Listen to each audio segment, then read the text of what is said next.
Assalamualaikum warahmatullahi wabarakatuh. Pada kesempatan kali ini saya akan mencoba membedah salah satu jurnal internasional yang berjudul Human Resources Management and Firm Performance in China. Tapi sebelum saya review lebih dalam, saya akan memperkenalkan diri terlebih dahulu. Nama saya Amin Fadlilah dari semester 6 Program Studi Manajemen Kampus STI Taman Siswa Banjarnegara.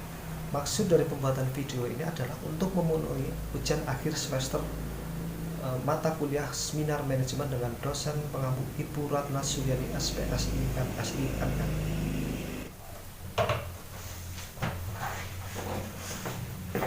Selanjutnya kita mulai saja untuk mereview jurnalnya. Judul jurnal dalam bahasa Indonesia, Manajemen Sumber Daya Manusia dan Kinerja Perusahaan di Cina. Penulis Sang Hoon Kim dari University of New South Wales, Sydney, Australia. Terbit pada tanggal 15 Maret 2010. Judul asli jurnal adalah Human Resource Management and Firm Performance in China. Edisi pertama, halaman 58-85, volume atau isi 48. Isu 1, rumusan malah salah.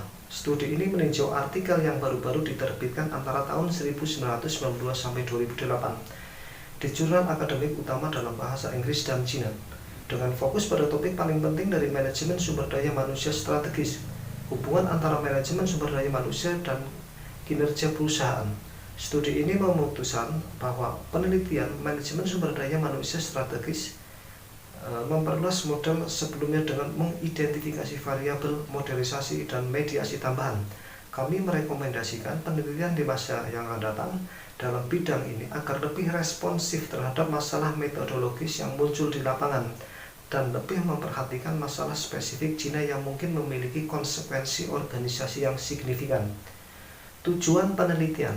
Tujuan utama dari penelitian ini adalah untuk yang pertama mensurvei status penelitian empiris saat ini tentang manajemen sumber daya manusia, terutama pada masalah hubungan kinerja sumber daya manusia dengan perusahaan.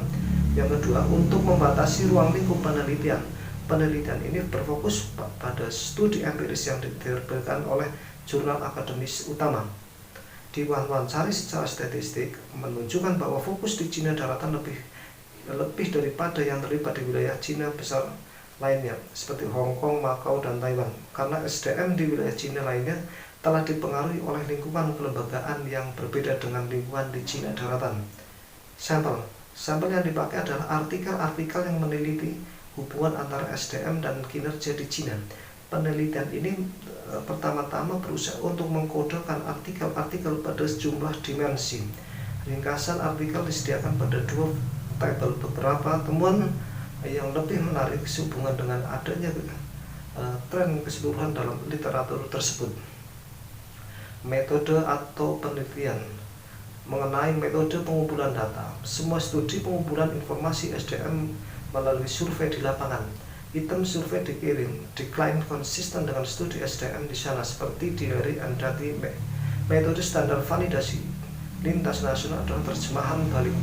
Kinerja perusahaan terutama dioperasikan sebagai produktivitas tenaga kerja, perputaran dan kerja keuangan. Lain studi mengukur kinerja yang meyakinkan dengan hanya menggunakan data persepsi. Studi umumnya mengakui pentingnya jenis kepemilikan di Cina. Banyak penelitian, 8 dari 19 artikel memasukkan indikator kepemilikan dalam persamaan sebagai variabel kontrol untuk mempertahankan efek potensial dari tipe kepemilikan. Hasil deskriptif dalam penelitian ini menunjukkan hal itu secara pribadi. Kesimpulannya, hubungan organisasi lingkungan di Cina berbeda dengan hubungan pasar liberal seperti Amerika Serikat dan Uni Eropa.